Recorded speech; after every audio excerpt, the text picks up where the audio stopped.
Now, when you go to purchase a car, you actually have a second option. Besides financing and getting a loan, you can actually do a lease for a vehicle.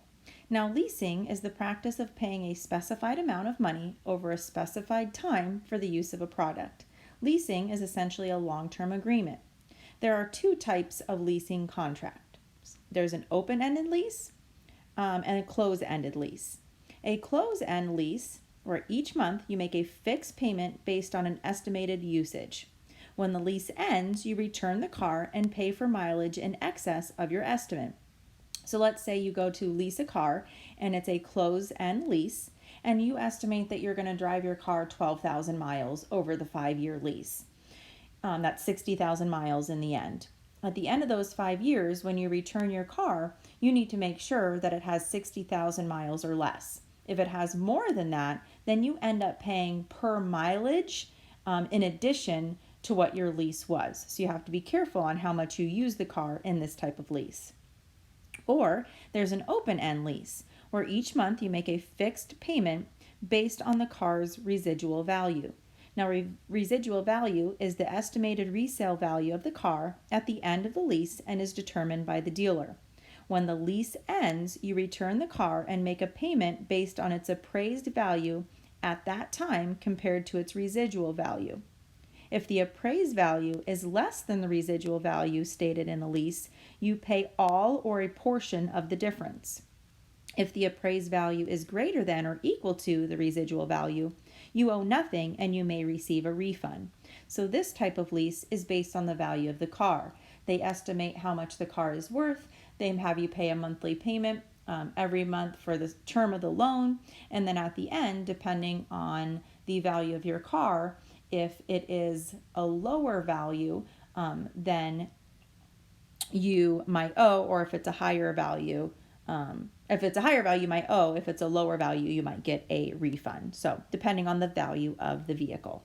Okay.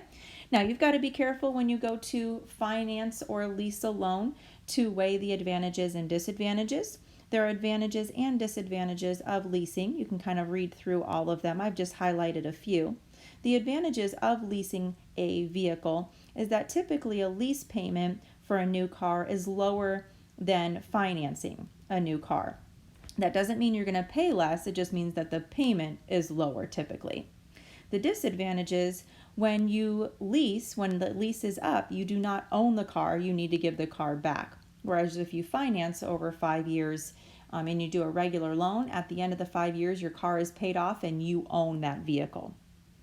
Another disadvantage when you're doing the mileage or the close-end lease, there are mileage penalties and other costs at the end of leasing periods that, when taken into consideration, the total cost of leasing is almost always more expensive than financing a car. So you've got to be really careful with the lease. You might have lower payments, but in the end, it might actually cost you more. And there are penalties for ending the lease early. So let's say you didn't want that car anymore, but your lease wasn't over. A lot of times there's fees or penalties for ending the lease early. So you've got to be careful when you lease or even finance a car. So you just have to be careful to weigh your options. Let's also look in this video at the next example here, purchasing a new car versus a used car. So it says here, suppose that you are thinking about buying a car and have narrowed down your choices to two options. You have a new car option. The new car costs $25,000 and can be financed for 4 years at 7.9%. Or you can do a used car. It's a 3-year-old model of the same car as up above. It only costs $14,000 and can be financed for 4 years at 8.45%. So you can compare a few things. The term of the loan, they're both 4-year loans, so you're going to be paying it for the same amount of time. The new car obviously is more expensive, $25,000 versus $14,000. And it looks like the new car has a little bit of a lower interest rate, 7.9 versus 8.45. But let's go through and let's figure out what the difference in monthly payments are between the new car and the used car. So remember your payment formula. Maybe take out your formula sheet, find it, pause the video, and set up the two payments for the used one and one for the used one, the new one and one for the used one, and let's see what the two payments are. So pause your video, fill out the payment formula, and let's calculate the two different payments. Remember, on the new car, the amount was $25,000. The interest rate was 7.9%, so put it as a decimal of 0.079. We're going to make that payment every month, so N is 12, and we're going to do that for 4 years. So your setup should look like mine. We're going to put that in our calculator, and we end up getting a payment of $609.15.